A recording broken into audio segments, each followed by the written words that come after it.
Στο Άξαμ, που βρίσκεται μόλις λίγα χιλιόμετρα από το Ινσμπρουκ, το σκηνικό ήταν γνώριμο, όπως συμβαίνει σχεδόν πάντα όταν ο Ολυμπιακός δίνει φιλικά παιχνίδια. Οι ομογενείς από όλα τα μέρη της Ευρώπης έδωσαν και πάλι εντυπωσιακό παρόν στις εξέδρες του γραφικού γηπέδου, με τον Τάκη Ομονή και τις ερθόλεπτους παίκτες να γνωρίζουν την αποθέωση.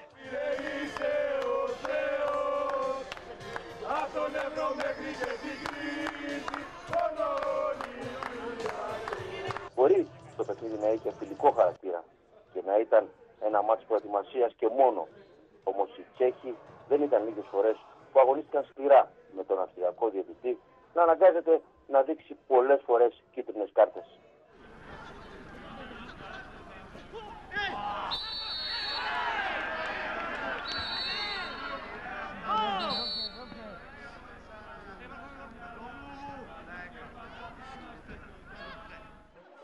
Ο Ρωσίδης και οι νέοι Λευτέρης Ματσούκας και Κώστας Μερινός ήταν αυτοί που ξεχώρισαν.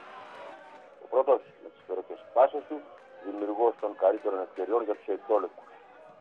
Και αν ο Φέλιξ Μπόχα δεν τα κατάφερε και αυτή τη φορά από ευνοϊκές θέσεις να σκοράρει, ο νεαρός Λευτέρης Ματσούκας κέρδισε τις εντυπώσεις. Όχι μόνο για τον γκολ που πέτυχε και μείωσε το σκορ, αλλά για τη γενική εμφάνιση που άφησε πολλές υποσχέσεις.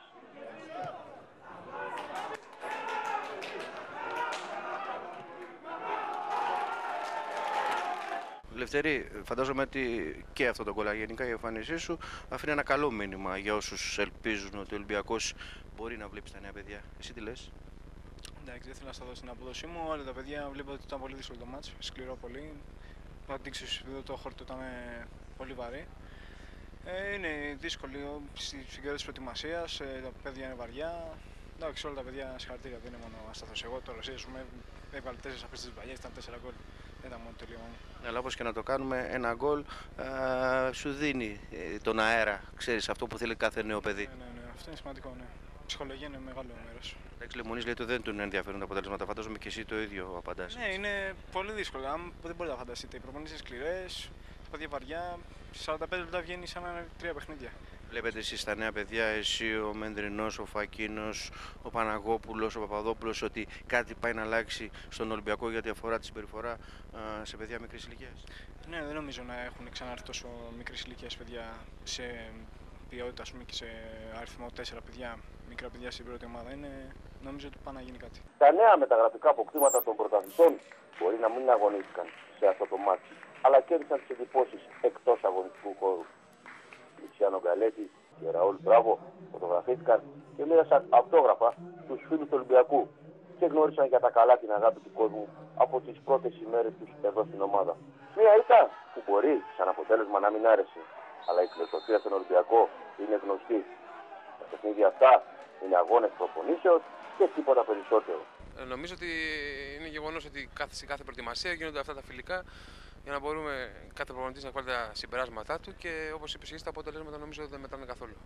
Άλλωστε, έχουμε πάρα πολλά παραδείγματα στο παρελθόν ότι δεν σημαίνει ότι αν κερδίσει κάποια φιλικά ότι θα μείνει καλή χρονιά ή αν χάσει το αντίθετο. Φαντάζομαι κάνει τη σύγκριση στην περσινή που ο Ολυμπιακός πέταγε και πήγαινε από νίκη σε νίκη και τελικά δεν ήταν η χρονιά όπως θα θέλαμε. Ναι, όντως ήταν ένα παράδειγμα που έγινε αυτό, αλλά από εκεί πέρα να πω ότι γίνεται πάρα πολύ καλή δουλειά και σίγουρα η κούραση είναι μεγάλη στους εμάς ποδοσφαιριστές και γι' αυτό στα φιλικά λίγο αυτά είναι λίγο δύσκολο να ανταπεξέλθουμε στις συνθήκες αγώνα. Γενικά η εκτίμηση ότι θα δούμε έναν διαφορετικό Ολυμπιακό στη νέα χρονιά και στον τρόπο ανάπτυξης, γενικά έναν άλλο Ολυμπιακό. Τι λες? Νομίζω ότι γίνεται πολύ καλή δουλειά. Αυτό μπορώ να πω τώρα, αυτό θα το δούμε στην πορεία, αλλά θεωρώ ότι γίνεται μια πολύ σημαντική δουλειά, επιστημονική δουλειά και είμαστε όλοι οι ποδοσφαιριστές, δουλεύουμε πάρα πολύ έτσι, με ράγι και με πάθος για το καλύτερο δυνατό. Και αρκετά νέα πρόσωπα, πώς τους βλέπεις? Καινούργιοι ποδοσφαιριστές, μεγάλα ονόματα, ποδοσφαιρικές αξίες μεγάλες, νομίζω ότι θα βοηθήσουν πάρα πολύ την ομάδα. Από το Άξαμς, εδώ που ο Ολυμπιακός έδωσε το δεύτερο φιλικό του παιχνίδι, Κώστας Σαμοθράκης για την τηλεόραση του Magic.